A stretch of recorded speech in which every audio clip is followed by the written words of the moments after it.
सत्ता भी होंगे बच्चों की संपत्ति। चेक। माननीय मुख्यमंत्री महोदय हमारे बीच में आ चुके हैं। जोरदार तालियों के साथ उनका हम सभी स्वागत करेंगे। आज ये एक ऐतिहासिक पल का हिस्सा हम सभी लोग होने जा रहे हैं। आप सभी महानुभावों का बहुत बहुत स्वागत। हमारे सभी मंत्रीगण यहाँ पे मौजूद हैं, उनका हार्दिक स्वागत। हमारे सभी विधायकगण, राज्य सरकार के सभी अधिकारी, डीजीपी महोदय, पुलिस के हमारे सभी अधिकारीगण, दर्जाधारी राज्य मंत्री, धर्मगुरु, मीडिया कर्मी, यूसीसी की कमेटी के सदस्य, सम्मानित अन्य गणमान्य जितने भी अतिथिगण हैं, आप सभी लोगों का बहुत स्वागत। सबसे पहले दीप प्रज्वलन के साथ में आज के कार्यक्रम की शुरुआत करेंगे।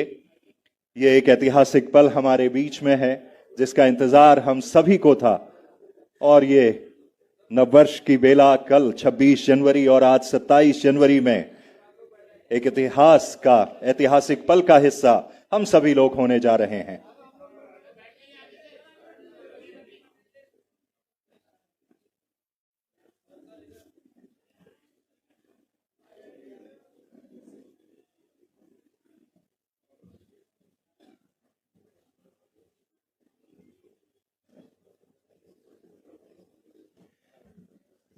मैं माननीय मुख्यमंत्री महोदय और हमारे अन्य मंत्री महोदयों से निवेदन करता हूं कि वे सभी सम्मानित मंच की ओर बढ़ने का कष्ट करें।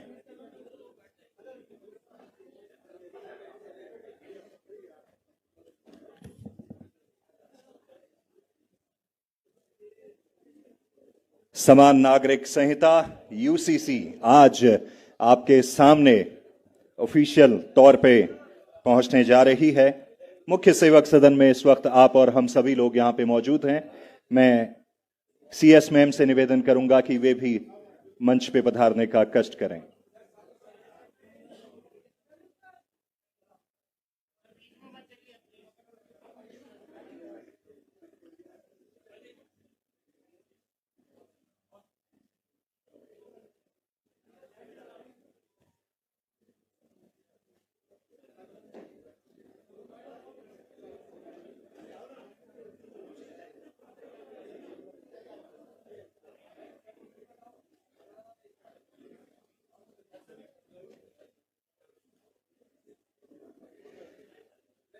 कार्यक्रम को आगे बढ़ाते हैं और सबसे पहले मैं chief secretary ma'am Radha Raturi ma'am से निवेदन करूंगा, माननीय मुख्यमंत्री महोदय को पुष्पगुच्छ भेंट कर आज के कार्यक्रम को लेकर उनका स्वागत करने का कष्ट कीजिए।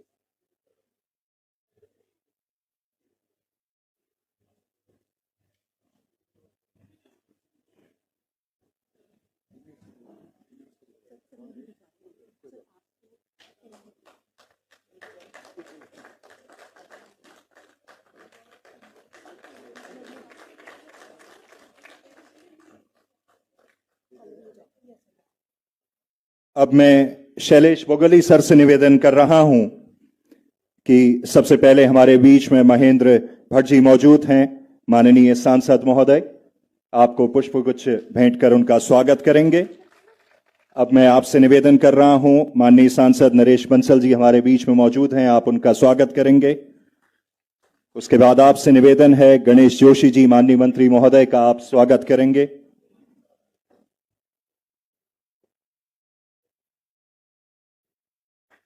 तत्पश्चात आपसे निवेदन है माननीय मंत्री प्रेमचंद अग्रवाल जी हमारे बीच में मौजूद हैं, आप उनका स्वागत करेंगे। आपसे निवेदन है सुबोध उनियाल जी, माननीय मंत्री महोदय हमारे बीच में मौजूद हैं, आप उनका भी स्वागत करेंगे। रेखा आर्य मैम माननीय मंत्री महोदय हमारे बीच में हैं, आप उनका स्वागत करेंगे। माननीय मंत्री सौरभ बहुगुणा जी हमारे बीच में मौजूद हैं, आप उनका स्वागत करेंगे। इसके बाद आपसे निवेदन है chief secretary Radha Raturi ma'am हमारे बीच में मौजूद हैं, आप उनका भी स्वागत करने का कष्ट कीजिए। इसके बाद आपसे निवेदन है शत्रुघ्न सिंह सर, अध्यक्ष यूसीसी नियमावली समिति, आपसे निवेदन है आप उनका भी स्वागत करने का कष्ट करें।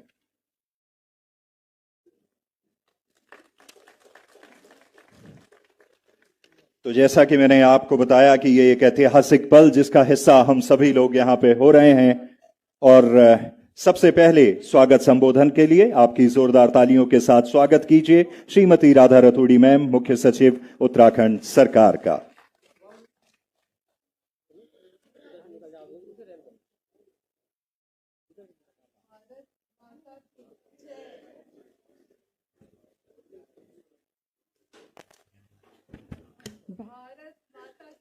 जय। आज वास्तव में भारत माता का जो मुकुट है वो हमारा उत्तराखंड प्रदेश है, और आज जो ऐतिहासिक निर्णय आप सबके समक्ष आ रहा है उससे निश्चित रूप से भारत माता का पूरा आशीर्वाद हम लोगों को यहाँ मिल रहा है, क्योंकि जो यूसीसी का पोर्टल और नियमावली को आज माननीय मुख्यमंत्री जी के कर कमलों से शुभारंभ किया जाएगा, ये वास्तव में हमारी माताओं बहनों के लिए, उनको समान न्याय देने के लिए, समान अधिकार देने के लिए एक बहुत ही ऐतिहासिक कदम है। तो आज के इस पवित्र अवसर पर मैं माननीय मुख्यमंत्री जी का, यहाँ मंच पर उपस्थित सभी माननीय मंत्रीगण का, इस सारस्वत सभागार में उपस्थित सभी सम्मानित महानुभाव का, विशेष रूप से हमारी यूसीसी समिति के जो अध्यक्ष माननीय शत्रुघ्न सिंह जी यहाँ हैं, सुरेखा डंगवाल मैम हैं, मनु गौड़ जी हैं, अजय मिश्रा, आप सबका विशेष स्वागत, क्योंकि आपकी बहुत मेहनत इस पूरे कार्य में गई है। और आप सब जानते हैं कि जो डायरेक्टिव प्रिंसिपल्स हैं, हमारे संविधान के जो डायरेक्टिव प्रिंसिपल्स हैं, उसके पार्ट 4 आर्टिकल 44 में संविधान में बहुत स्पष्ट है कि the state shall endeavour to create a UCC throughout the territory of India. तो पूरे देश के लिए संविधान ने कहा है कि एक यूनिफॉर्म सिविल कोड होना चाहिए। ये एक आदर्श है, एक आवश्यकता है हमारे विविधतापूर्ण देश के लिए। और इसमें ये भी है क्योंकि जो विवाह, तलाक, विरासत और संपत्ति के अधिकार हैं, ये सब संविधान की समवर्ती सूची में है। समवर्ती सूची में जो भी विषय होते हैं उनमें राज्यों को भी कानून बनाने का अधिकार है, और इसी के तहत माननीय मुख्यमंत्री जी के निर्देशन में यूसीसी का कानून बना था, जिसको 12 मार्च 2024 को माननीय राष्ट्रपति जी की स्वीकृति मिली थी। ये अधिनियम जो तैयार किया गया था उसमें भी हमारी यूसीसी समिति का बहुत बड़ा योगदान था। यूसीसी समिति ने इसमें बहुत व्यापक विचार विमर्श किया, और सभी स्टेक होल्डर्स के कंसल्टेशन के बाद ही इस महत्वपूर्ण कानून को बनाया गया। और ये हितधारकों के से प्राप्त विस्तृत विचार विमर्श का परिणाम है कि आज जो यूसीसी आपके समक्ष है, जो नियमावली आज लागू की जाएगी और आज से यूसीसी शुरू हो जाएगा उत्तराखंड में, इसमें सभी उत्तराखंड के देवतुल्य जनता की महत्वाकांक्षाओं को इसमें प्रतिबिंबित किया गया है। ये जो माननीय मुख्यमंत्री जी का एक मूल मंत्र है, सरलीकरण, जो गुड गवर्नेंस का एक पिलर है हम लोगों का, कि सरल हो सारा गवर्नेंस, सरलीकरण इस नियमावली के साथ जुड़ा हुआ है, क्योंकि इसमें जो पोर्टल है और जो ऑनलाइन रजिस्ट्रेशन की सुविधा है, ये उत्तराखंड के नागरिकों के लिए इसको बहुत ही सरल बनाया गया है। और इससे हमारी जनता को तेज और पारदर्शी न्यायिक प्रक्रियाएं मिलेंगी, और हमारे राज्य की समृद्ध सांस्कृतिक धार्मिक विरासत को भी ये संजो के रखेगा। समाज पर इसका सकारात्मक प्रभाव निश्चित रूप से पड़ेगा। पंजीकरण की प्रक्रियाओं को आसान बनाने के लिए आईटीडीए ने ऑनलाइन पोर्टल विकसित किया है, जिससे नागरिक बिना किसी अतिरिक्त कागजी कार्रवाई के अपना पंजीकरण करा सकेंगे। इसके लिए व्यापक जागरूकता अभियान भी चलाया जा रहा है। किसी भी तरह के भ्रम या अफवाह से बचना है। किसी की भी धार्मिक जो परंपरा है उसमें कोई दखल अंदाजी नहीं होगी। आपका विवाह जिस प्रक्रिया से होता है उसी प्रक्रिया से होगा। सिर्फ हमारी बहनों को समान अधिकार इसमें मिलेंगे। मुझे बताते हुए बहुत प्रसन्नता हो रही है कि राज्य ने सीएससी के साथ साझेदारी की है, जिसमें नागरिकों को उनके द्वार पर ही सेवाएं मिल जाएंगी। इसके लिए 10,000 से अधिक ग्राम स्तर उद्यमियों को व्यापक प्रशिक्षण दिया गया है। विलेज लेवल जो एंटरप्रेन्योर्स हैं। इसके अतिरिक्त 1950 उपनिबंधकों और निबंधकों को नए नियमों से संबंधित प्रशिक्षण दिया गया है, जिससे वो जनता की सेवा सुचारू रूप से करें। इसके अलावा सभी सरकारी विभागों को निर्देशित किया गया है कि वे निर्धारित समय सीमा में अपने समस्त कर्मचारियों का पंजीकरण सुनिश्चित करें। तो हम सबको भी अपना पंजीकरण विवाह का सुनिश्चित करना है और आज से ही हम लोग इस मुहिम में जुट जाएंगे। किसी भी नए सुधार में स्वाभाविक है कि चुनौतियां सामने आएंगी। इसको ध्यान में रखते हुए मुख्य सचिव की अध्यक्षता में एक समिति का भी गठन किया गया है। इसमें सभी वरिष्ठ अधिकारी शामिल हैं। इस अधिनियम के क्रियान्वयन के दौरान कोई भी अगर समस्या आएगी तो ये समिति इसका समाधान करेगी। हम लोग ये चाहते हैं कि समान नागरिक संहिता अधिनियम अपने मूल उद्देश्यों से विचलित ना हो और उत्तराखंड के लोगों की आवाज सदैव ऊपर रहे। अंत में मैं कहना चाहूंगी कि उत्तराखंड इस पहल से स्वतंत्र भारत का पहला प्रदेश बन गया है जिसने ये कानून लागू किया है और ये अन्य राज्यों के लिए मार्गदर्शक बन गया है ये कानून। इसमें मैं चाहूंगी कि हमारे बहुत संख्या में मीडिया यहाँ उपस्थित है। आप सभी भाई बहन जो इस ऐतिहासिक पल के साक्षी हैं, आपके माध्यम से इसको आप जन जन तक पहुंचाएं ताकि अधिकतम नागरिक यूसीसी से लाभान्वित हो सकें। आइए हम सब मिलकर पारदर्शी, दक्ष और समान न्याय पर आधारित व्यवस्था के शुरुआत के साक्षी बने। और मैं पुनः माननीय मुख्यमंत्री जी को और आपकी पूरी टीम को, आज आपने देखा पूरी कैबिनेट यहाँ पे उपस्थित है, तो ये यूसीसी की जो ताकत है ये सबको यहाँ खींच के ले आई है। सर, आपके सारे अधिकारी यहाँ हैं, सारे मंत्रीगण यहाँ हैं, विधायकगण यहाँ हैं। तो मैं पुनः आप सबको बहुत बहुत बधाई देना चाहती हूँ और यूसीसी के शुरुआत के लिए हम सब आप सब का यहाँ पे हार्दिक स्वागत, अभिनंदन करते हैं। जय भारत, जय उत्तराखंड, जय यूसीसी। बहुत बहुत धन्यवाद मैम। और वाकई में कुछ फैसले, कुछ निर्णय, कुछ इनिशिएटिव्स ऐसे होते हैं जो इतिहास के पन्नों में हमेशा के लिए दर्ज हो जाते हैं। उन्हीं में से ये एक पल हमारे बीच में है। और अब श्री शत्रुघ्न सिंह सर को मैं निवेदन कर रहा हूं कि वे आगे आएंगे अपने संबोधन के लिए। अध्यक्ष यूसीसी नियमावली समिति।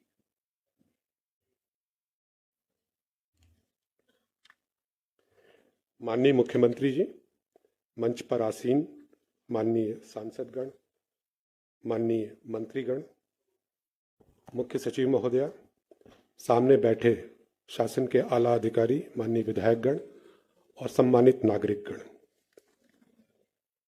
इस सभागार में आज सब मिलकर भारत के इतिहास, संवैधानिक इतिहास के सुनहरे पल को लिखने का कार्य कर रहे हैं।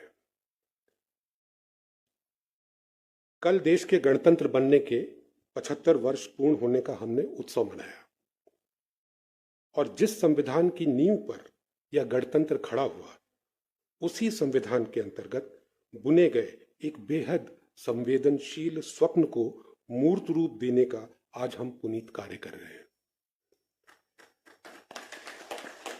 हमारे संविधान के अनुच्छेद 44 के अंतर्गत संविधान के निर्माताओं ने आह्वान किया था कि राज्य भारत के समस्त राज्य क्षेत्र में नागरिकों के लिए एक समान नागरिक संहिता प्राप्त करने का प्रयास करेगा। आज उस आह्वान पर खरा उतरने वाला उत्तराखंड देश का प्रथम राज्य बन रहा है। एक लाइन में कहूं तो इसका सारा श्रेय हमारे माननीय मुख्यमंत्री जी को जाता है। समान नागरिक संहिता का विषय कोई नूतन विषय नहीं है। हमारे जनमानस को यह लगभग 100 साल से तो जरूर आंदोलित कर रहा है। आप सभी जानते हैं, आजादी के ठीक पहले समान नागरिक संहिता को लेकर अंबेडकर जी ने एक मुहिम चलाई थी। उसमें बहुत सारे लोग शामिल थे, लेकिन उसके प्रणेता के रूप में अंबेडकर जी थे। उन्होंने एक ड्राफ्ट भी तैयार किया था। BN राव साहब जो ICS अधिकारी हुआ करते थे, उन्होंने एक अलग ड्राफ्ट तैयार किया था। वो अंग्रेजी हुकूमत से मांग करने वाले थे, लेकिन इस बीच आज़ादी मिली और जब संविधान सभा गठित हुई तो इस पे समान नागरिक संहिता पर बहुत विशद उस पर चर्चा हुई है। आप कभी पार्लियामेंट्री कमेटी के जो संवैधानिक सभा के जो डिबेट्स हैं उसको आप पढ़िएगा, उसमें दोनों पक्षों की ओर से कि क्यों नहीं होना चाहिए और क्यों होना चाहिए, बहुत बड़ी बहस चली थी। सपना यह था कि इसे फंडामेंटल राइट्स के चैप्टर का अंश बनाया जाए, लेकिन उस समय की कुछ मजबूरियां थी, जो भी थी, उस पे फाइनली संविधान सभा ने इसको directive principles of state policy का विषय बनाया। समय समय पर माननीय सर्वोच्च न्यायालय ने एग्जीक्यूटिव को ललकारा है। आप उनके जजमेंट पढ़िए, सीरीज ऑफ जजमेंट्स माननीय सुप्रीम कोर्ट के, कि आप यूसीसी लेकर आइए, जिसको कह सकते हैं ऑलमोस्ट जैसे कोचा जा रहा था एग्जीक्यूटिव को, लेकिन अब तक नहीं हुआ। आज ये हो रहा है, यह हमारे लिए बहुत ही हर्ष का विषय है। आप सबको मालूम है कि संहिता बनाने के लिए एक समिति बनी थी, जिसकी अध्यक्षता माननीय न्यायमूर्ति रंजना प्रकाश देसाई जी कर रही थी, और उसमें हाई कोर्ट के retired chief justice Pramod Kohli साहब भी शामिल थे। इस रूल मेकिंग कमेटी के 3 सदस्य भी उसके सदस्य थे। उस समिति ने अपनी रिपोर्ट, वो समिति तो गठित हुई मई 2022 में, उन्होंने रिपोर्ट सबमिट की फरवरी 2024 में, और उस पर राष्ट्रपति का एसेंट मिला मार्च 2024 में। और उसी समय नियमावली समिति बनी, तो नियमावली समिति ने तत्समय अपना काम प्रारंभ किया, और अक्टूबर 2024 में नियमावली समिति ने ड्राफ्ट नियमावली के साथ अपनी एक रिपोर्ट राज्य सरकार को पेश कर दी। जो नियमावली बनाई गई, उसको बनाते समय, मैं संहिता की तो चर्चा नहीं करूंगा, वो तो पब्लिक हो चुका है, काफ़ी उस पर बहस हो चुकी है, तो मैं अपनी बात केवल नियमावली पर केंद्रित करूंगा। तो जो नियमावली बनाई गई, नियमावली बनाते समय नियमावली समिति ने किन चीज़ों का ध्यान रखा, किन चीज़ों का अध्ययन किया, कहाँ से उनको प्रेरणा मिली। तो सबसे पहले तो संहिता है, कोड है, वो तो बाइबल हो गया नियमावली बनाने के लिए, वहीं से नियमावली का उद्गम होता है। लेकिन इसके साथ साथ जब संहिता बनाई जा रही थी, उस समय भी और नियमावली बनाते समय भी लॉ कमीशंस के अनेकों रिपोर्ट्स हैं फैमिली लॉ पे। आप प्लीज कभी जाके उसको भी पढ़िएगा, लॉ कमीशन के वेबसाइट पे है, सबको पब्लिकली अवेलेबल है, पढ़िएगा। उसमें उन्होंने तफसील से कई बिंदुओं की चर्चा की है, वहां से भी हमने प्रेरणा ली। पार्लियामेंट्री कमिटीज की रिपोर्ट है, तरह तरह के विषय जो फैमिली लॉ से संबंधित है, उसमें बहुत विशद चर्चा हुई है समय समय पर, आप उसको पढ़िए। समिति ने उसको पढ़ के वहां से भी अपनी प्रेरणा ली है। और तीसरी चीज, जब वो संहिता बनाई जा रही थी, तो समिति के कम से कम 3 सदस्यों ने, कई जगह पे कुछ बाकी सदस्य भी गए थे, लेकिन 3 सदस्य पूरे राज्य का दौरा कर रहे थे, और जाकर जनसंवाद स्थापित किया गया था। वहां जाकर उनका दुख दर्द समझने की कोशिश की गई थी कि हम जो करने जा रहे हैं उससे कोई पीड़ा होगी, आपका कोई सुझाव है। मोटे तौर पे उन्होंने बहुत सारी चीजें बताई थी, बहुत सारी चीजें अव्यक्त भी होती हैं जो आप बॉडी लैंग्वेज से पकड़ते हैं। एक जो संदेश वहां से मिला था, उसको मैं 3 पंक्तियों में बयां जरूर करना चाहूंगा, जो बार बार वो कह रहे थे, कुछ लोग जो ज्यादा जानते हैं, इंसानी दर्द और पीड़ा को कमतर पहचानते हैं। ये हमारे, जब हम लोग गए थे, उन्होंने मौन भाषा में, व्यक्त भाषा में ये प्रकट किया था। तो उनका कहना था कि इसको आप सरलीकरण कीजिए। न्यायिक प्रक्रिया से भी लोग आहत होते हैं, प्रशासनिक प्रक्रिया से भी लोग आहत होते हैं, उसको ऐसा बनाइए कि लोगों को पता रहे कि क्या होने वाला है, पारदर्शी हो और सरल हो। ये उनका संदेश था। इन सब को ध्यान में रखकर नियमावली समिति ने अपनी नियमावली का ड्राफ्ट तैयार किया। इस पे किस चीज पे फोकस किया गया?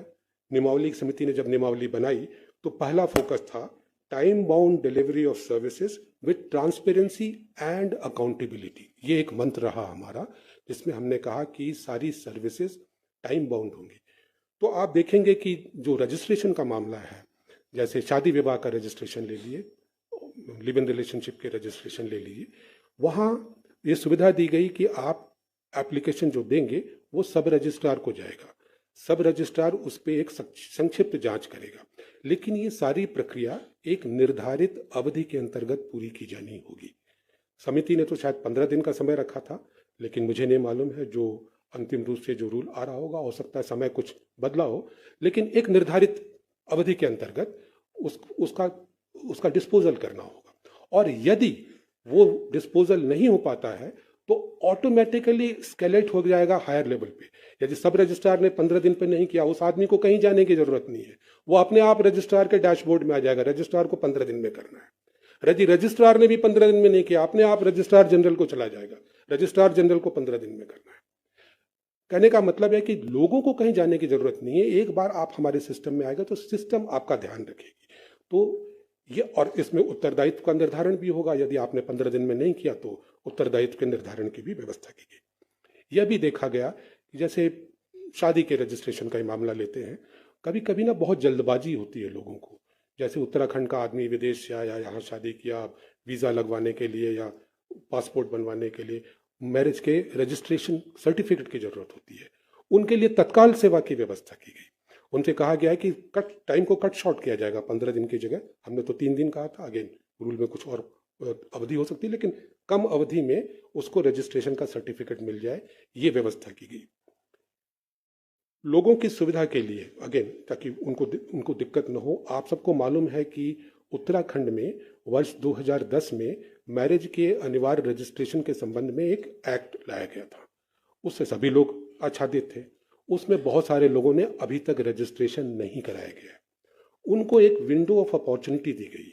उनसे कहा गया कि जिस दिन से एक्ट लागू होगा, यानी आज से लागू हो रहा है, इससे एक नियत अवधि के अंतर्गत यदि आपने उस एक्ट में अपना रजिस्ट्रेशन नहीं कराया था तो अब आप आइए, हम आपको सरलीकृत प्रक्रिया के अंतर्गत आपके विवाह का रजिस्ट्रीकरण करेंगे।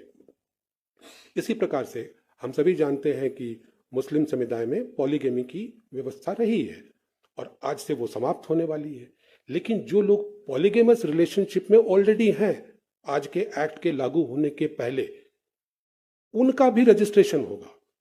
अगर वो चाहते हैं कि अपने विवाह का रजिस्ट्रेशन कराएं और वो पॉलीगेमस रिलेशनशिप में, आज के बहुविवाह के रिलेशनशिप में आज से पहले से है, उनके लिए भी रजिस्ट्रेशन की व्यवस्था की गई ताकि उनको भी रजिस्ट्रेशन का सर्टिफिकेट मिले और उससे जो भी लाभ होते हैं उससे वो वंचित न हो। इसी प्रकार यदि किसी ने विवाह विच्छेद किया आज से पहले अपने कस्टमरी लॉ के अंतर्गत, यानी किसी कोर्ट के माध्यम से नहीं, कस्टमरी लॉ में विवाह विच्छेद हो गया, उनके लॉज हैं, उसको भी हम रिकॉग्नाइज करेंगे। और अगर विवाह विच्छेद का सर्टिफिकेट चाहिए तो वो भी आके हमारे यहाँ अप्लाई कर सकते हैं। ये इसलिए था कि लोगों को फिर असुविधा का सामना न करने पड़े। अगर सब रजिस्ट्रार काम नहीं करता तो कोई भी व्यक्ति उसके खिलाफ शिकायत दर्ज कर सकता है। शिकायत को भी एक टाइम बाउंड तरीके से उसका डिस्पोजल करने का हमने प्राविधान किया। और शिकायत दर्ज करने की प्रक्रिया इतनी सरल है कि आपने एक बार अपना एप्लीकेशन डाल दिया, उसके बाद कुछ नहीं, एक बार वेब पोर्टल पर जाइए, 1 लाइन 2 लाइन 3 लाइन जो लिखना है उतना ही काफी है। अगर आपका रजिस्ट्रेशन मान लीजिए स्वीकार नहीं होता है, सब रजिस्ट्रार ने रिजेक्ट कर दिया, तो वो एक स्पीकिंग ऑर्डर पास करेगा और उसके खिलाफ यदि आप असहमत हैं तो रजिस्ट्रार के समक्ष अपील कर सकते हैं। यदि रजिस्ट्रार भी नहीं मानते तो फिर आप रजिस्ट्रार जनरल के सामने अपील कर सकते हैं। यानी व्यवस्था ये की गई कि लोगों को पता रहे कि किन आधारों पे आपको ये सुविधा नहीं दी गई, और यदि किसी ने गलत किया गया है तो उसके रिड्रेस की व्यवस्था हो। दूसरी बात जो हमने ध्यान में रखी वो ये कि जो भी हम प्रक्रियाएं बनाए वो यूजर फ्रेंडली हो। जैसा मैं आपसे कह रहा था कि जब हम लोग दौरे पे गए थे तो भले ही डायरेक्टली या इनडायरेक्टली लोगों ने ये कहा था कि आप जो भी बनाइएगा यूजर फ्रेंडली रखिएगा।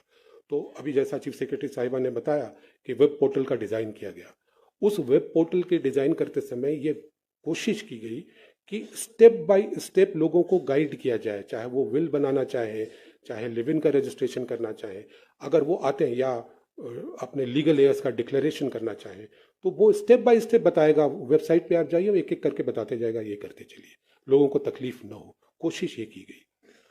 ये भी कोशिश की गई कि उनकी सुविधा के लिए हमारे वेब पोर्टल को बाकी जो हमारे ऑलरेडी डेटा के जो वेब पोर्टल हैं उनके साथ इंटीग्रेट किया जाए।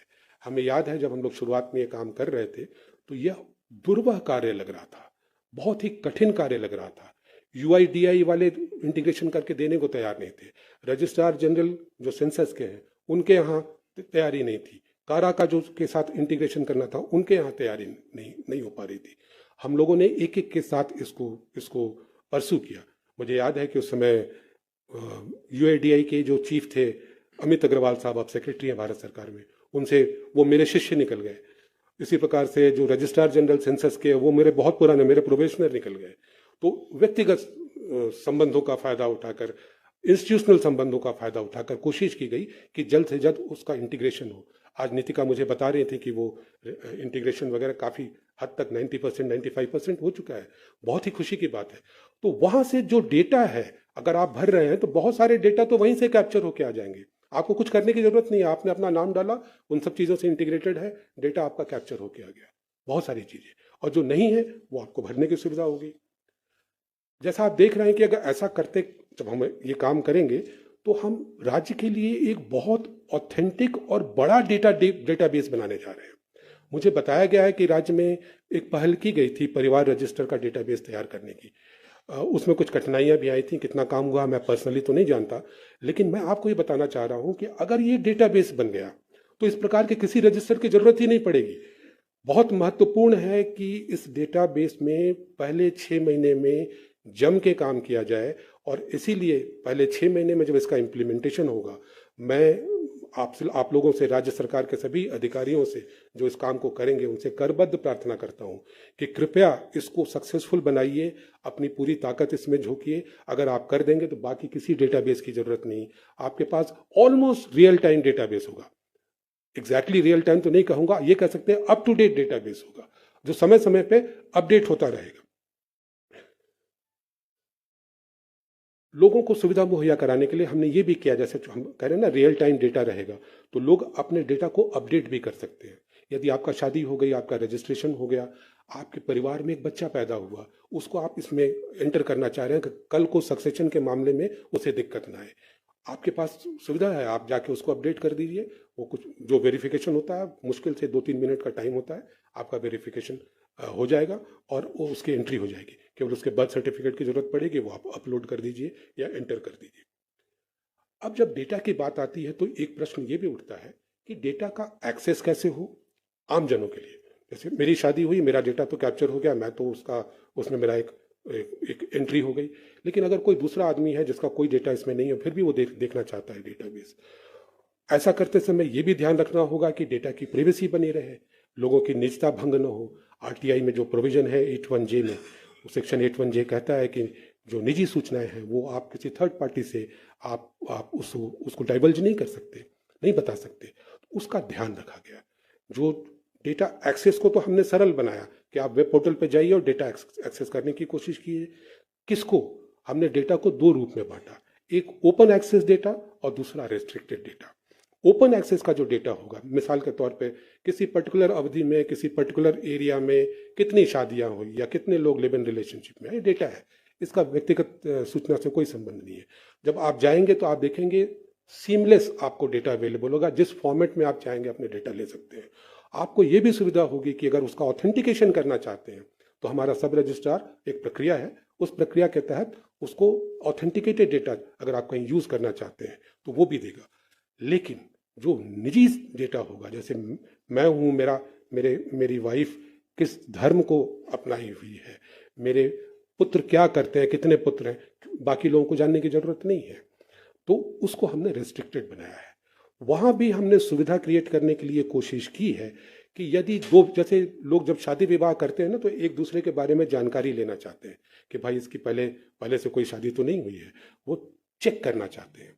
यदि शादी विवाह करने के 2 इच्छुक व्यक्ति ज्वाइंटली आते हैं हमारे सामने और ये कहते हैं कि भाई मुझे इनका डेटा चाहिए और इनको मेरा डेटा चाहिए, यानी दोनों की सहमति हो गई, तो सेक्शन आरटीआई का जो सेक्शन 81J है वो कहता है कि अगर तीसरे उस व्यक्ति को आपत्ति न हो जिसकी सूचना मांगी जा रही है तो आप उनकी व्यक्तिगत सूचना दे सकते हैं।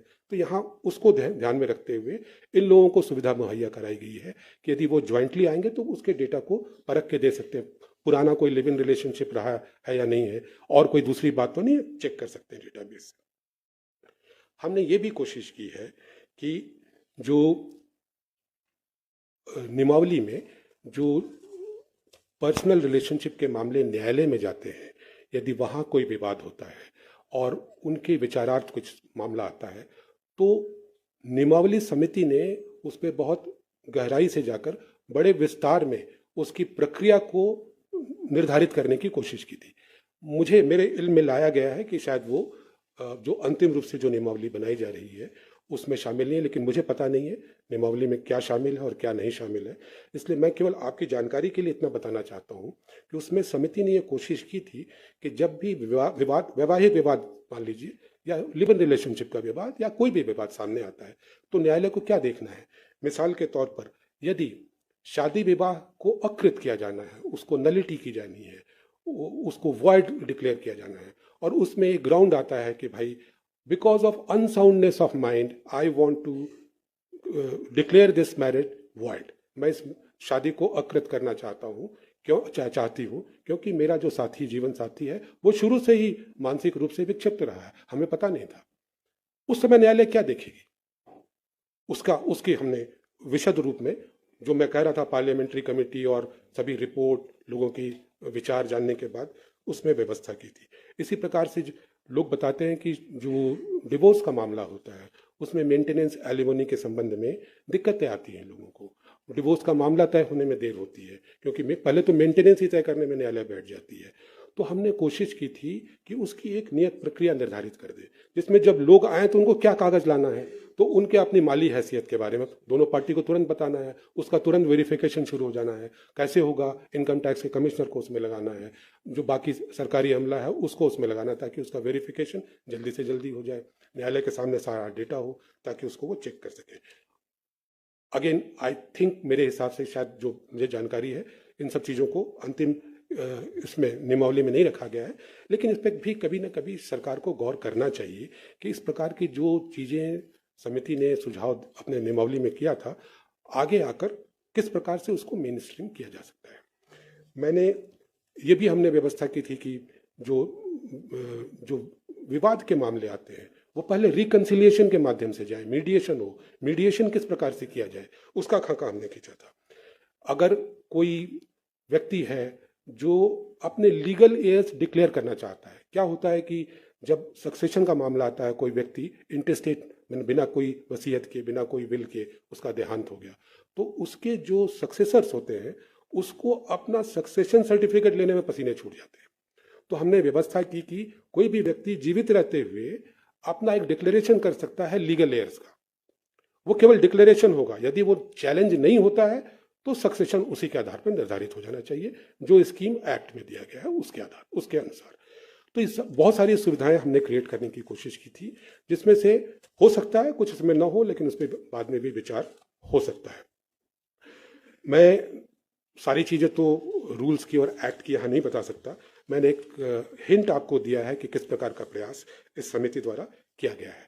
आज का दिन जो ऐतिहासिक दिन है, इसको इस मुकाम तक लाने के लिए केवल एक आदमी ने इसमें अपना योगदान नहीं दिया है, इसमें अनेकों लोगों का योगदान रहा है। हमारी रिपोर्ट्स में उसका तफसील से वर्णन है, लेकिन आज मैं कुछ उन नामों का जरूर जिक्र करना चाहूँगा, उनको धन्यवाद देना चाहूँगा समिति की ओर से, प्रदेश की जनता की ओर से, कि उन्होंने जिस प्रकार से काम किया वो उसकी जितनी भी सराहना की जाए वो कम है। और उसमें सबसे पहले मंच पर आसीन हमारी चीफ सेक्रेटरी राधा रतूड़ी जी हैं। ये जब कमेटी बनी थी उस समय गृह विभाग इनके अधीन था, इन्होंने हमारी सुविधाओं का ऐसा ध्यान रखा कि सीमलेस तरीके से हम काम कर पाए, जब भी जरूरत पड़ी हमेशा हमेशा उपलब्ध रही आप।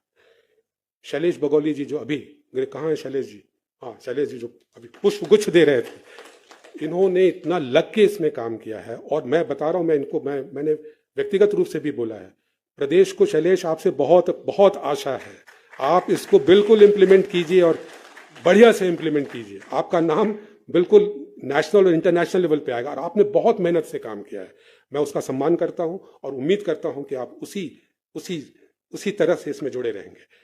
तत्कालीन डीजीपी जिन्होंने, चूंकि हमारा जो समिति थी वो पुलिस मुख्यालय पे एंकर्ड कर दी गई थी, तो पहले तो हमें डर लगा था भाई कहीं पुलिसिया मामले में न फंस जाए, हम लोग दाएं बाएं न करें। लेकिन अभिनव कुमार जी का मैं धन्यवाद देना चाहूँगा कि उन्होंने कभी भी हमें कष्ट आने नहीं दिया, उन्होंने सारी प्रक्रिया को इतना सीमलेस रखा कि हमें कभी कोई कष्ट नहीं आया। आज जब हम इतिहास की रचना कर रहे हैं तो हमें दो नामों का धन्यवाद जरूर देना चाहिए जो कि संहिता बनाने वाली समिति में थी। पहली न्यायमूर्ति रंजना प्रकाश देसाई जी हैं जिन्होंने उसकी अध्यक्षता की थी, जिनके मार्गनिर्देशन में ये पूरा काम संपन्न हुआ। और दूसरे न्यायमूर्ति प्रमोद कोहली जी, जिनका ज्ञान इतना विशद था, उन्होंने हम लोगों को इतना हमारा ज्ञान बढ़ाया। मैं तो सीख के खुश हूं उस समिति में शामिल होकर कि उन्होंने अपने विशद ज्ञान का हमें फायदा दिया। मैं शुक्रगुजार हूं प्रोफेसर सुरेखा डंगवाल जी का। उत्तराखंड के नस नस को पहचानने वाली कोई महिला मैंने देखी, महिलाओं का दुख दर्द समझने वाली कोई मैंने देखी तो सुरेखा जी हैं। इन्होंने समय समय पर हमारा मार्गदर्शन किया है, हम इसके लिए आपके आभारी हैं। अमित सिन्हा साहब हैं, पुलिसिया चातुर्य से भरपूर आदमी हैं। मैं इसको आप लीजिएगा कॉम्प्लीमेंट के अनुसार, प्लीज ऐसे मत लीजिएगा, मैं सराहना में कह रहा हूं। इन्होंने इतने व्यस्त थे लेकिन समय समय पर समिति में आके, जब भी इनको बुलाया गया, आके इन्होंने बढ़ चढ़ के हमारा मार्गदर्शन किया कि जब भी पुलिस के साथ इंटरफेस होगा या जनता के साथ, आईटी का माहिर खिलाड़ी है, तो जब शुरू में आईटी का काम कर रहा था सारा काम इनके हाथ में था, मनु जी और ये साथ में मिलकर कर रहे थे। इनका मैं धन्यवाद देना चाहूँगा। अजय मिश्रा जी, वाह वाह, क्या कहने भाई, IAS अधिकारियों को मात देने वाले अधिकारी हैं, मैं इतने कह सकता हूँ। इस प्रकार से काम करते हैं कि इनको आपने काम बताया नहीं और इनका घोड़ा दौड़ना शुरू हो जाता है। मैंने बहुत कम अधिकारी देखे हैं जिन्होंने इतनी तत्परता से जिनमें कार्य करने की दक्षता है। तो अजय मिश्रा जी का मैं धन्यवाद दूंगा। इसके बाद सबसे बड़ा धन्यवाद मैं दूंगा मनु गौड़ जी को। ये जो पूरी नियमावली बनी, इसका एक एक लेटर, एक एक शब्द अपने हाथ से टाइप किया हुआ है श्री श्री मनु गौड़ जी। नियमावली बनाने के सभी विधाएं, चाहे वो रिपोर्ट जनरेशन हो, चाहे वो ड्राफ्टिंग ऑफ रूल्स हो, चाहे वो वेब डिजाइन हो, वेब पोर्टल के डिजाइन में, बाबा रे बाबा क्या ज्ञान है इनका और अमित जी का। ये दोनों मिलके तो मैं तो बिल्कुल उसमें अबोध बालक की तरह दिखाई देता था जब ये लोग चर्चा करते थे। इन्होंने इतना बढ़िया काम किया है ITDA के साथ मिलके, और इतना बढ़िया डिजाइन शुरू में ही उसकी जो नींव रखी बहुत जबरदस्त उनकी। ITDA के जो उसका इंटीग्रेशन हुआ, जबरदस्त काम आप लोगों ने किया है। तो ये नियमावली बन ही नहीं पाती यदि मनु गौड़ जी का इसमें योगदान नहीं होता। मैं इनके शब्दों से इसकी व्याख्या नहीं कर सकता। यहाँ गार्गी पंत हैं, गार्गी पंत यहाँ उपस्थित हैं, आइए बेटिया इधर सामने आइए। मैं माफी चाहूंगा, लेकिन ये लड़की है जो लॉ इंटर्न है, इसने जो मेहनत की है, मैं इसकी जितनी भी तारीफ करूं मैं तारीफ कर ही नहीं सकता। रात दिन एक करके परीक्षा चल रही है, कुछ भी चल, जब भी इनको मैंने लगाया, इन्होंने बहुत कड़ी मेहनत की है, मैं इनका शुक्रगुजार हूं। आखिरकार मैं ITDA के लोगों का शुक्रगुजार हूं। नीतिका है यहाँ, नीतिका कहाँ है? नीतिका, जिस प्रकार से आपने काम किया है, मेरा आशीर्वाद आपको है। आपने बहुत जबरदस्त काम किया है। राम उनियाल जी है, हाथ उठाइए। राम उनियाल जी, ITDA के साथ पूरा काम जो इन लोगों ने किया, इन दोनों ने, मेरे पास रियली वर्ड नहीं है मैं इनकी कितनी प्रशंसा करूं। जबरदस्त काम हुआ है। और सबको तो मैं धन्यवाद दे चुका। जो इसके प्रणेता हैं, जहां से ये UCC बह के निकल रही है, जो इसके भगीरथ हैं, माननीय मुख्यमंत्री जी, इनको मैं धन्यवाद क्या दूं? धन्यवाद देना मेरे लिए ठीक नहीं है। आपने आज से 3 साल पहले कोई संकल्प लिया कि हम यहाँ UCC लेके आएंगे, और आप लगे रहे लगातार, हमारे जैसे लोगों को हाँकते रहे लगातार कि भाई इसको हमने संकल्प लिया है, इसको पूरा करना है। आज आपके संकल्प से हम आज यहाँ इतिहास की रचना कर रहे हैं। धन्यवाद देना तो खैर बहुत मामूली चीज हो जाएगी, ये आपका भी है। जिस रास्ते पे लोग चलने से कतराते रहे, 75 साल में बता रहा हूँ, संविधान लागू हुए 75 साल से ज्यादा हो गया, लोग कतराते रहे हैं, इन्होंने उस चैलेंज को स्वीकार किया। आपके लिए मैं केवल रॉबर्ट फ्रॉस्ट के एक ये कविता है, उसकी 4 पंक्तियां उद्धृत करूंगा और उसके बाद मैं अपनी बात समाप्त करूंगा। रॉबर्ट फ्रॉस्ट, आप तो इंग्लिश लिटरेचर की सुरेखा जी प्राध्यापिका रही हैं, उन्होंने बहुत अच्छी कविताएं लिखी। उसमें एक कविता है, द रोड नॉट टेकन। जो लोग जिस रास्ते पे नहीं चलते हैं, जिस रास्ते में मुख्यमंत्री जी चले और बाकी लोग अब तक नहीं चले, उन्होंने क्या कहा, उसकी आखिरी जो 4 लाइनें मैं केवल पढ़ के सुनाऊंगा। I shall be telling this with a sigh, somewhere ages and ages hence. Again, I shall be telling this with a sigh. This is on his behalf. Somewhere ages and ages hence, 2 roads diverged in a wood, and I took the ones less traveled by, and that has made all the difference. Thank you.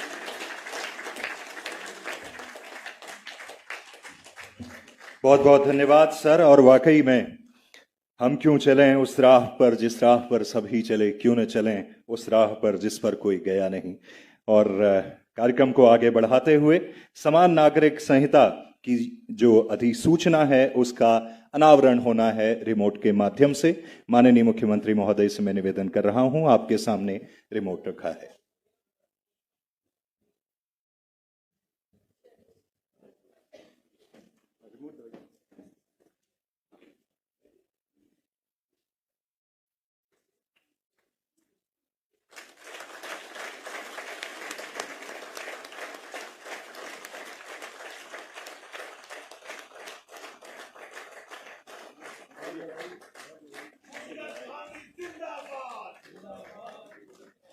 इसके बाद UCC की जो नियमावली है उसका विमोचन होना है, बुकलेट का। मैं अपने साथियों से निवेदन करूंगा कि उसको मंच पे माननीय मुख्यमंत्री महोदय और अन्य गणमान्य जन हमारे माननीय मंत्री महोदय मौजूद हैं, उनको सौंपें।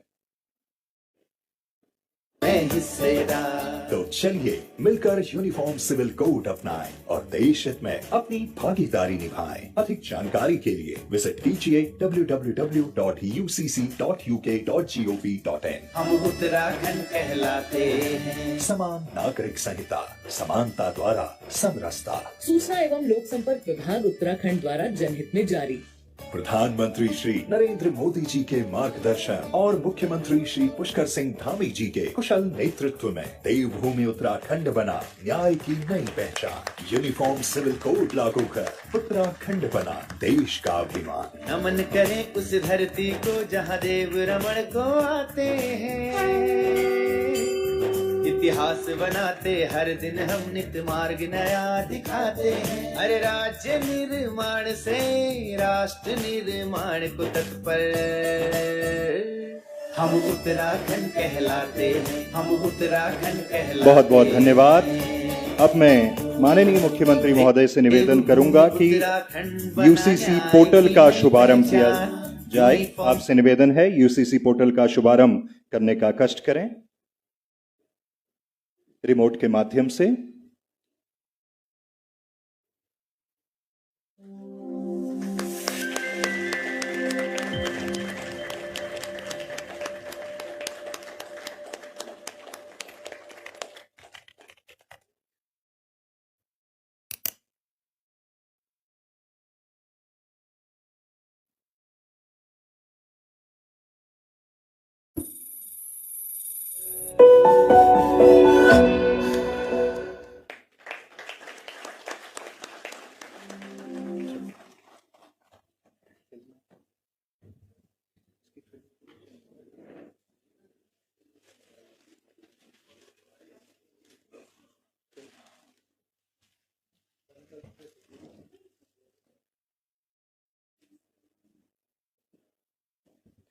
चलिए, इस ऐतिहासिक पल का हिस्सा हम सभी लोग हो चुके हैं। माननीय प्रधानमंत्री जी का मार्गदर्शन और माननीय मुख्यमंत्री जी के कुशल नेतृत्व में आज आपके सामने यूसीसी को सौंप दिया गया है एक तरह से। अब जोरदार तालियों के साथ हम माननीय मुख्यमंत्री महोदय से निवेदन करेंगे कि वे हम सबके बीच में अपनी बात रखें, अपना आशीर्वचन हम सभी लोगों को देने का कष्ट करें।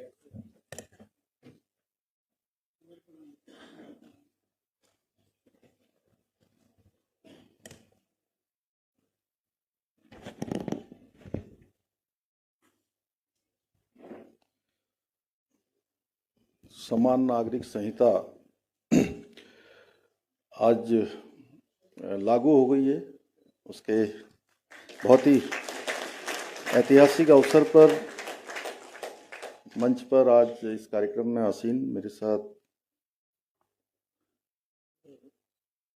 भारतीय जनता पार्टी के प्रदेश के अध्यक्ष और राज्यसभा के सांसद आदरणीय महेंद्र भट्ट जी, हमारे बहुत वरिष्ठ नेता और राज्यसभा के सांसद आदरणीय नरेश बंसल जी, मेरे साथ उत्तराखंड सरकार में सभी हमारे कैबिनेट के सहयोगी गण आदरणीय प्रेमचंद अग्रवाल जी, गणेश जोशी जी, श्री सुबोध उनियाल जी, रेखा जी, सौरभ जी, मुख्य सचिव राधा रतूड़ी जी, और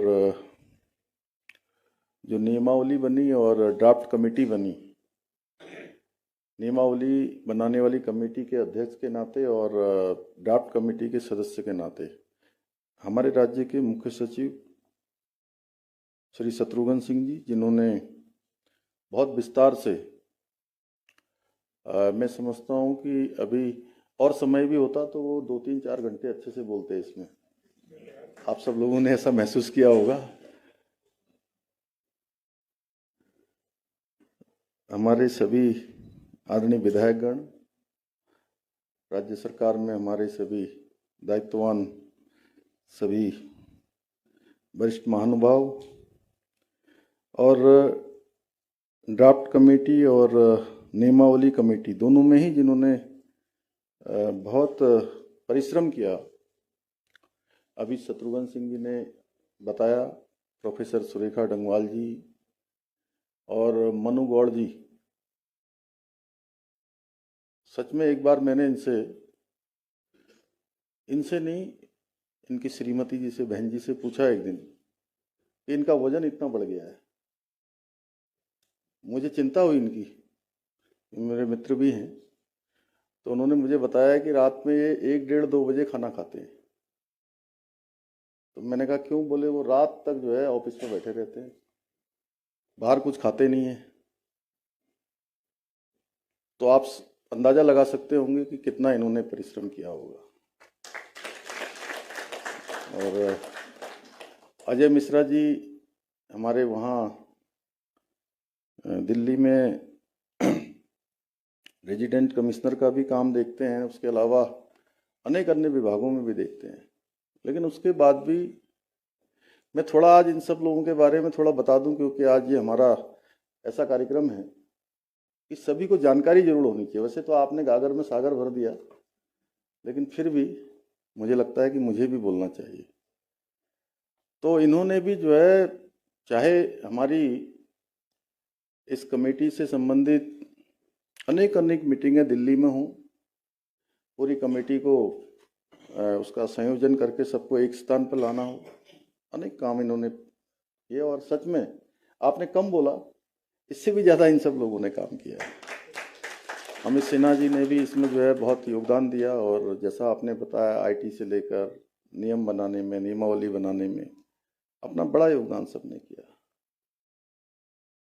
इस अवसर पर उपस्थित हमारे सभी अधिकारीगण, हमारे वरिष्ठ आनंद वर्धन जी, डीजीपी साहब, सभी हमारे सुधांशु जी, हमारे गृह सचिव श्री शैलेश जी, लगातार इसका इन्होंने भी एक तरह से कोऑर्डिनेशन बनाया। और बहुत टेक्निकल चीज़ें थी जो कई बार आप लोग उसको चाहते थे, इसको अच्छा होने के लिए ये भी सोचते थे कि उसको अच्छा करें, धक्का मुक्की भी होती थी छोटी मोटी वो मैंने अब उसको दूसरे तरीके से कहा है। तो अनेक कोऑर्डिनेशन बनाने का काम किया सभी हमारे अधिकारीगण, सभी हमारे आए हुए अतिथिगण और हमारे सभी मीडिया के सभी मित्र, राज्य के भी और राज्य से बाहर से भी जो हमारे नेशनल मीडिया के लोग भी आए हैं, उन सभी का, पत्रकार मित्र, छायाकार बंधु, electronic media, print media, digital media, social media, मैं सभी का आज इस ऐतिहासिक अवसर पर देवभूमि उत्तराखंड में और इसके मुख्य सेवक सदन में जो पहले आए होंगे उनका स्वागत है, और जो पहली बार यहाँ आए हैं उनका विशेष रूप से मैं स्वागत करता हूँ, सबका अभिनंदन करता हूँ। और आज का ये दिन, जैसा मेरे से पहले बोलने वाले वक्ताओं ने बताया कि आज का ये दिन ऐतिहासिक दिन है, और ये केवल हमारे राज्य के लिए ही नहीं बल्कि पूरे भारतवर्ष के लिए आज ये बहुत ऐतिहासिक दिन है, क्योंकि आज हम समाज में समानता स्थापित करने से उद्देश्य से बनाई गई समान नागरिक संहिता को देवभूमि उत्तराखंड में लागू करने जा रहे हैं। और आपने मुझे कहा कि मैं निश्चित रूप से ये मेरा प्रयास है, मेरे साथ हमारे सभी साथियों का प्रयास है, हमारे सभी विधायकों का भी प्रयास है। उन्होंने भी इस विधेयक को बनाने में अपना योगदान दिया और उससे बड़ी बात कि आप सब लोगों ने ड्राफ्ट बनाने में बड़ा काम किया। 2,35,000 से भी ज़्यादा लोगों को आप लोगों ने किसी न किसी माध्यम से इससे जोड़ा और सभी प्रकार के संगठनों से, राजनीतिक दलों के लोगों से, सबसे आपने सबके सुझाव लिए। लेकिन सही में इस गंगा को निकालने का श्रेय अगर किसी को जाता है तो देवभूमि उत्तराखंड की जनता को जाता है, जिन्होंने हमको जो है इसके लिए अपना आशीर्वाद दिया। आज उत्तराखंड में यूसीसी लागू करके हम संविधान निर्माता बाबा साहब भीमराव अंबेडकर जी सहित संविधान के सभी संविधान सभा के सभी सम्मानित सदस्यों को अपनी सच्ची भावांजलि अर्पित कर रहे हैं। आप सभी मीडिया के साथियों के माध्यम से मुझे अपने 1.25 करोड़ उत्तराखंड वासियों के समक्ष ये घोषणा करते हुए आज अत्यंत हर्ष और गर्व की अनुभूति हो रही है। और मैं सच में आज थोड़ी देर पहले तो मैं ऐसा नहीं सोच रहा था, लेकिन मैं शत्रुघ्न सिंह जी और राधा रतूड़ी जी जब बोल रही थी उसके बाद सच में मैं थोड़ा भावुक भी हो रहा हूँ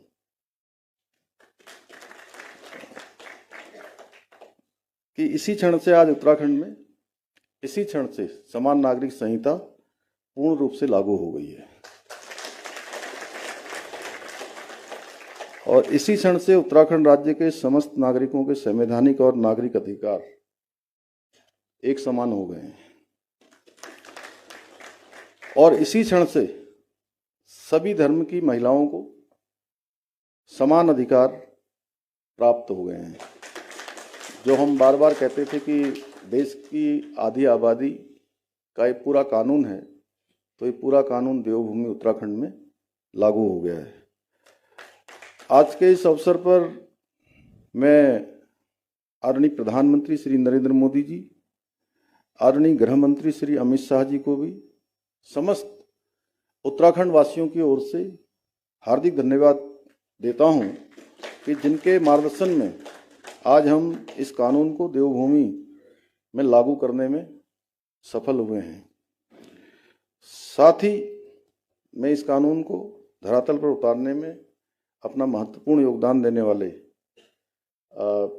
मैंने शत्रुघ्न सिंह जी का और मनु जी का और सुरेखा जी का, अजय मिश्रा जी का, आपका तो मैंने यहाँ से नाम किया ही था, लेकिन अभी रंजना प्रकाश देसाई जी, तो जिनको मैं बहुत आदरपूर्वक कभी दीदी भी कहता था, मुझे बहुत बार ऐसा हुआ शुरुआत के दिनों में जब वो मतलब नया नया जब परिचय हुआ था, उनका भी और जस्टिस प्रमोद कोहली जी का भी विशेष रूप से उनका धन्यवाद करता हूं। आप पूरी कमेटी का धन्यवाद करता हूं। नियमावली बनाने के सभी सदस्यों का, उनके अध्यक्ष जी का, शत्रुघ्न सिंह जी का, उनका भी, और हमारे विधानसभा के सभी सदस्यगणों का, और न्याय एवं विधायी विभाग से संबंधित सभी अधिकारीगणों का, गृह विभाग, पुलिस विभाग, हमारे सभी विभाग जिनका अभी शत्रुघ्न सिंह जी ने नाम लिया, आईटी विभाग के लोग हैं, कौन कौन से हैं शैलेश जी, और आईटीडीटी और सभी विभागों ने और सभी कार्मिकों ने, गार्गी जी का नाम लिया, उनका लिया, नीतिका जी का लिया, राम उनियाल जी का लिया, तो और कोई है? हाँ, उन सभी का और सभी संबंधित अधिकारीगणों का, हमारे सभी कार्मिकों का मैं धन्यवाद देता हूं। और ये क्षण मेरे लिए आज सच में बहुत भावनात्मक क्षण है, क्योंकि जो हमने संकल्प लिया था 2022 के विधानसभा चुनाव में अपने प्रदेश के देवतुल्य नागरिकों से जो हमने वायदा किया था, आज हम वो वादा पूरा कर रहे हैं। और सच में तब मैं नया नया इस दायित्व पर आया था, नया नया मुख्यमंत्री की मैंने शपथ ली थी और 7 महीनों में ही हमको चुनाव में जाना था। उस समय बहुत सारे लोग ये विश्वास नहीं कर रहे थे कि दोबारा से मतलब इस काम को हम आगे बढ़ा पाएंगे या दोबारा सरकार में आएंगे। पर चुनाव से पहले हमने यूसीसी लागू करने का वायदा करते समय मुझे पूरा विश्वास था, और मेरे मन में मेरे कई साथी हैं जो यहाँ पर बैठे भी हैं, हमारे वरिष्ठ अधिकारीगण भी हैं, वो हमारे मित्रों की श्रेणी में भी हैं, तो वो बाद में भी मुझे कहते हैं आज भी कि आपके मन में 1% का भी कोई संशय नहीं था कि दोबारा सरकार में आप नहीं आओगे। लेकिन उस समय बहुत सारे लोग नहीं सोचते थे। दीपम जी, आप यहाँ नहीं थे उस समय।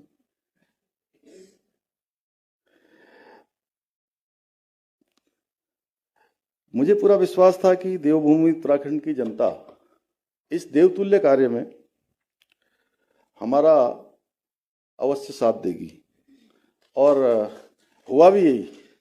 उत्तराखंड में पहली बार राज्य स्थापना के 22 सालों के बाद पहली बार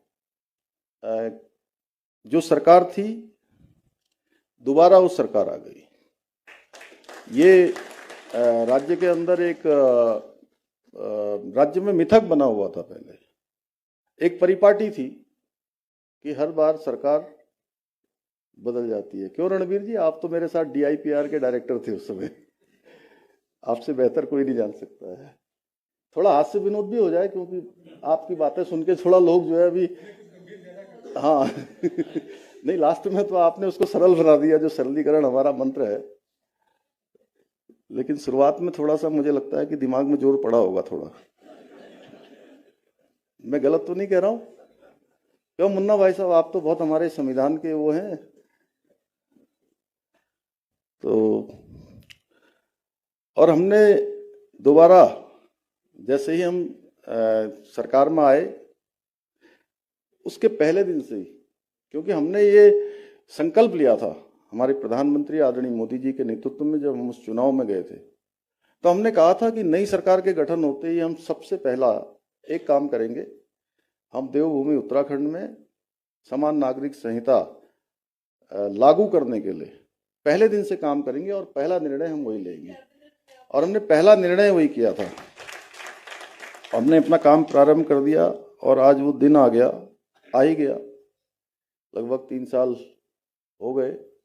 मुझे याद है कि 12 फरवरी 2022 को मैंने ये संकल्प देवभूमि उत्तराखंड की जनता के सामने रखा था, और लगभग 3 साल होने को है। और वो दिन आज, उस दिन की जो प्रतीक्षा थी वो प्रतीक्षा हमारी पूरी हुई, जिसका हमें बेसब्री से इंतजार था। भाइयों बहनों, अगर मैं एक वाक्य में कहूँ तो समान नागरिक संहिता जाति, धर्म, लिंग आदि में अंतर के आधार पर कानूनी मामलों में होने वाले भेदभाव को समाप्त करने का एक संवैधानिक उपाय है। इसके द्वारा सभी नागरिकों को समान अधिकार देने का प्रयास किया गया है। इसके लागू होने से प्रदेश में सच्चे अर्थों में महिला सशक्तिकरण सुनिश्चित हो सकेगा, जिसके बारे में मैंने अभी कहा कि सशक्तिकरण भी होगा, सुरक्षा भी होगी। इसके द्वारा जो कुछ कुरीतियां हैं, अब हलाला, इद्दत, बहुविवाह, बाल विवाह, 3 तलाक आदि जो कुप्रथाएं हैं, उन पर पूरी तरह से रोक लगाई जा सकेगी। हमारे मीडिया के मित्र, मुझे बीच में, मैं दिल्ली के चुनाव में था तो वहाँ मुझसे मिलने आए थे, तो कुछ लोगों ने मुझसे प्रश्न किया था ऑन कैमरा कि आपने इसमें से जनजातियों को अलग कर दिया है, तो ये समान नागरिक संहिता कैसे है? अब मैं थोड़ा टेक्निकल भी हो गया आप लोगों के साथ, बहुत ज़्यादा नहीं, लेकिन फिर भी, क्योंकि आप लोगों को तो लिखना पढ़ना होता है और सब बनाना होता है, वो फेस तो हम ही लोगों को करना होता है, जवाब हमको ही देना होता है। तो हमने संविधान के अनुच्छेद 342 के अंतर्गत वर्णित हमारी अनुसूचित जनजातियों को इस संहिता से बाहर रखा है, जिससे कि उन जनजातियों का और उनके रीति रिवाजों का संरक्षण किया जा सके। और वैसे हमारी ड्राफ्ट कमेटी जब उनके पास गई थी तो उन्होंने कहा था उस समय कि हमारी जो पहले इस प्रकार की जो भी बातें थी, अब हम उस तरह से नहीं है मतलब, लेकिन फिर भी अगर हमको कुछ समय दे दिया जाए तो भारत के संविधान में जो विशेष उनको प्रिविलेज मिला हुआ है उसी के अनुरूप ये ड्राफ्ट बनाते समय ड्राफ्ट कमेटी ने उसका ड्राफ्ट में उन सभी प्रावधानों को किया है। भाइयों बहनों, आज के इस अवसर पर मैं पुनः स्पष्ट करना चाहूँगा कि समान नागरिक संहिता किसी भी धर्म या पंथ के खिलाफ नहीं है। बार बार ये बात भी आती है कि साहब, क्यों सादाब शमसी जी, बार बार ये बात आती है कि जो है ये किसी को टारगेट किया जा रहा है। ये किसी को टारगेट करने जैसी कोई बात नहीं है।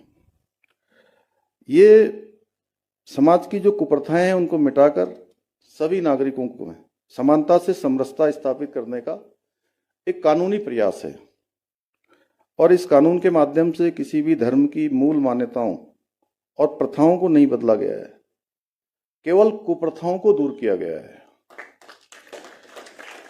यही कारण है कि विश्व के प्रमुख मुस्लिम देशों में सहित दुनिया के सभी सभ्य देशों में पहले से ही समान नागरिक संहिता लागू है। ये शायद कम लोगों को जानकारी होगी। काजमी साहब, आप बहुत बोलते हो हमारी तरफ से टीवी में ना, आप लोग सब इनको सुनते होंगे। काजमी साहब को, मुफ्ती मोहम्मद कासमी साहब हैं ये हमारे, तो ये आपको बार बार पक्ष रखना पड़ता है, सादाब जी को रखना पड़ता है, अन्य लोगों को रखना पड़ता है। तो ये पूरे मुस्लिम देशों सहित दुनिया के अधिकांश देशों में ये संहिता लागू है। इस कानून द्वारा सभी धर्मों के लोगों के लिए विवाह और विवाह विच्छेद तो समझ गए ना,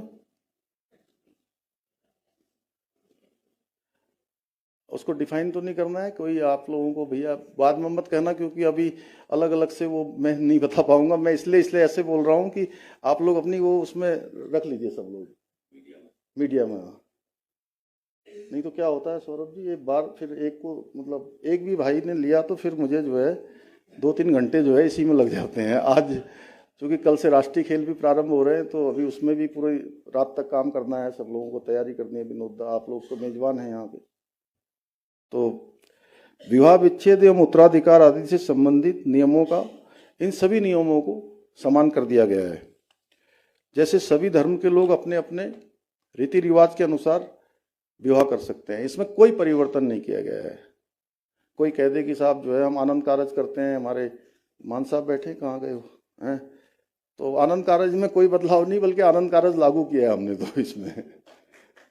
ये पहले जो है विदेश जाते समय बड़ी परेशानी होती थी। उधम सिंह नगर में बहुत लोग परेशान रहते थे, क्योंकि मैं वहाँ बचपन से रहा हूँ उन सब के बीच में, तो वो सरल कर दिया। कोई अगर निकाह करता है तो निकाह किसी का रोका नहीं गया है जी, जैसे पहले करते थे वैसे ही अब भी करेंगे। क्यों मनु जी, यही है ना, जैसे पहले था वैसे ही रहेगा। और जो 7 फेरे लेते हैं, जो पवित्र बंधन, वो भी चलता रहेगा, उसमें कहीं कोई वो नहीं है। और जो मैरिज होती है कहाँ पर, वो लोग चर्च में होती है, वो भी वैसे ही है, उसमें कोई लेकिन सभी धर्मों में एक चीज ये जरूर की गई है कि सभी धर्मों में विवाह की जो न्यूनतम आयु है, लड़कों के लिए 21 वर्ष और लड़कियों के लिए 18 वर्ष अनिवार्य कर दी गई है। मतलब 18 वर्ष से पहले नहीं कर सकते। वहीं दूसरी ओर सभी धर्मों में पति पत्नी को विवाह विच्छेद के पश्चात समान अधिकार देने के साथ ही पति या पत्नी के जीवित रहते हुए दूसरे विवाह को पूर्णतः प्रतिबंधित कर दिया गया है।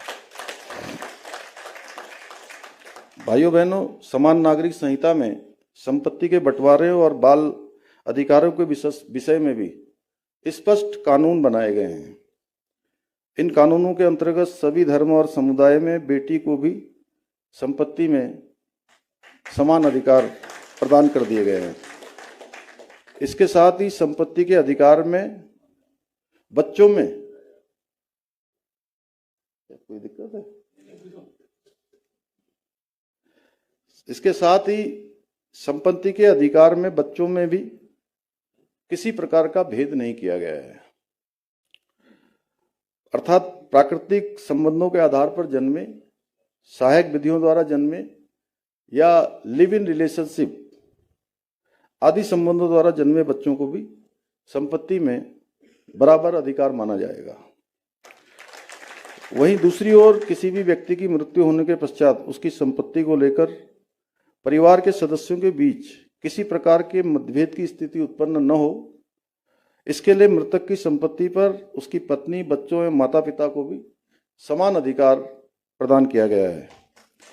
भाइयों बहनों, वर्तमान समय को देखते हुए युवक और युवतियों की सुरक्षा सुनिश्चित करने एवं युवाओं को सामाजिक समस्याओं से बचाने के उद्देश्य से इस कानून में लिव इन रिलेशनशिप के लिए पंजीकरण अनिवार्य किया गया है। पंजीकरण कराने वाले युगल की सूचना रजिस्ट्रार उनके माता पिता या अभिभावक को देगा।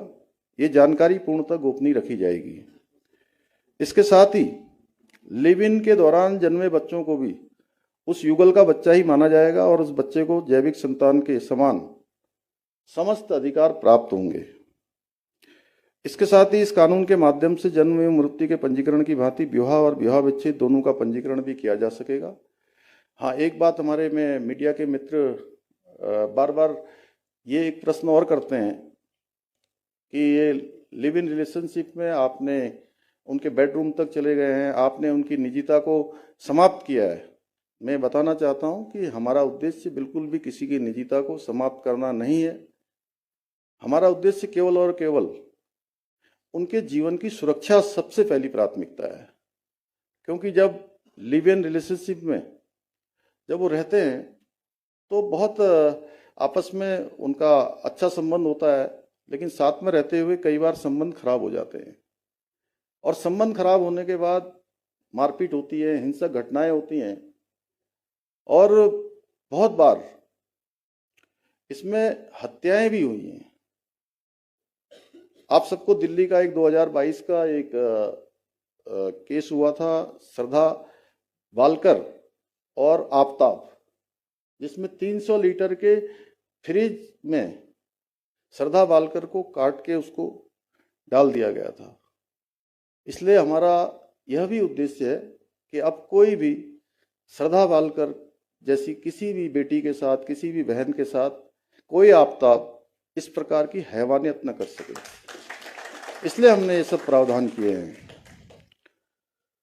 और हमारी सरकार के सरलीकरण के मंत्र के अनुरूप ये पंजीकरण एक वेब पोर्टल के माध्यम से भी अब आगे किया जा सकेगा। हमने समान नागरिक संहिता लागू करने के साथ ही इसके क्रियान्वयन हेतु एक प्रभावी एवं स्पष्ट नियमावली को भी लागू किया है और इस नियमावली के माध्यम से ये सुनिश्चित करने का प्रयास किया गया है कि किसी भी नागरिक को अपना रजिस्ट्रेशन करवाने में कोई समस्या ना आए। भाइयों बहनों, मुझे इस बात का भी आज गर्व है कि जनसंघ के समय से, देश की आज़ादी के बाद से ही हमारी पार्टी ने जितने भी वैचारिक संकल्प रखे थे देश के समक्ष, वो चाहे कश्मीर से धारा 370 समाप्त करना हो, 3 तलाक समाप्त करना हो, सीएए का कानून लागू करना हो या भगवान राम की जन्मभूमि अयोध्या में भव्य और दिव्य मंदिर बनवाना हो, आदरणीय प्रधानमंत्री श्री नरेंद्र मोदी जी के नेतृत्व में हम उन सभी संकल्पों को पूर्ण करने में सफल हुए हैं और केवल एक समान नागरिक संहिता का संकल्प बचा था, जिसे आज हमने उत्तराखंड में लागू करके इस संकल्प को पूर्ण करने की दिशा में भी अपने कदम बढ़ा दिए हैं। मैं आज के इस अवसर पर यह भी घोषणा करना चाहता हूं कि उत्तराखंड में अब 27 जनवरी का दिन समान नागरिक संहिता दिवस के रूप में मनाया जाएगा। भाइयों बहनों, जिस प्रकार से पतित पावनी मां गंगा देवभूमि उत्तराखंड से निकलकर पूरे देश भारत को अपने पवित्र जल से अभिषेचित करती है, जल और जीवन देने का काम करती है, उसी प्रकार से ये उत्तराखंड से निकलने वाली समान नागरिक संहिता की गंगा भी, ये समरस धारा देश के सभी देशवासियों को निकट भविष्य में आगे बढ़ने के लिए प्रेरित करेगी, सभी को लाभ देगी।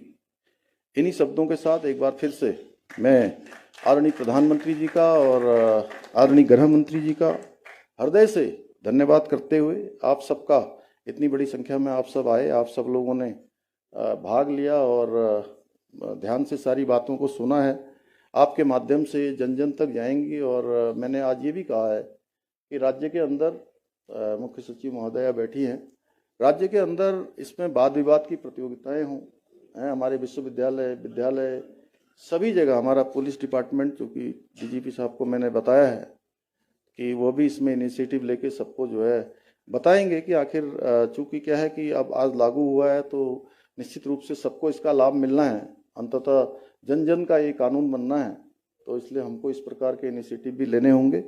पुनः सभी का धन्यवाद करते हुए मैं अपनी बात समाप्त करता हूँ। बहुत बहुत धन्यवाद माननीय मुख्यमंत्री महोदय। अब क्योंकि यूसीसी पोर्टल पर प्रथम पंजीकृत नागरिक आप बन चुके हैं, माननीय मुख्यमंत्री महोदय को पंजीकरण प्रमाण पत्र सीएस मैम से मैं निवेदन कर रहा हूं कि वे भेंट करेंगी।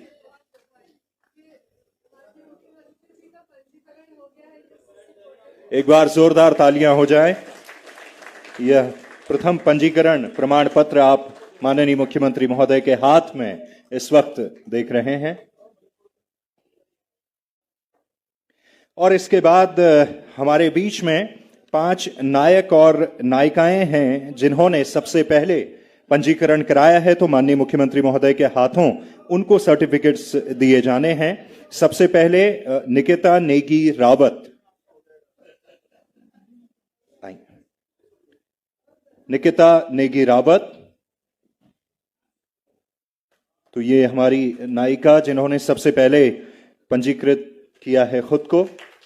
इसके बाद मनोज रावत, आप मंच पे आए।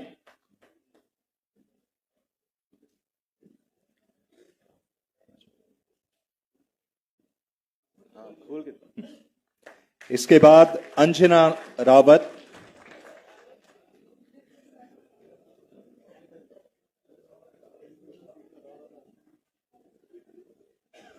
इसके बाद मीनाक्षी,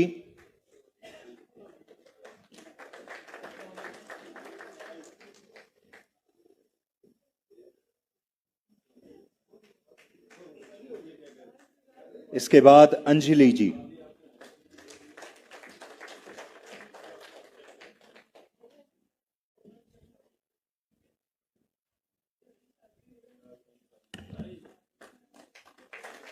बहुत बहुत धन्यवाद। जिन भी पंजीकृत व्यक्तियों का विवाह इस संहिता के लागू होने से पूर्व पंजीकृत हुआ हो या तलाक की डिग्री घोषित हुई हो, विवाह निरस्त हुआ हो, उनसे समान नागरिक संहिता नियमावली उत्तराखंड 2025 के लागू होने की तिथि यानी कि आज से लेकर 6 माह तक कॉमन सर्विस सेंटर को देय सेवा शुल्क के अतिरिक्त किसी भी प्रकार का पंजीकरण अभी स्वीकृति शुल्क नहीं लिया जाएगा। ये एक छोटा सा अपडेट आप सभी लोगों के लिए। और अब धन्यवाद प्रस्ताव के लिए मैं श्री शैलेश बगोली आईएएस सर से निवेदन कर रहा हूं। सचिव उत्तराखंड सरकार, आप मंच पे आने का कष्ट कीजिए।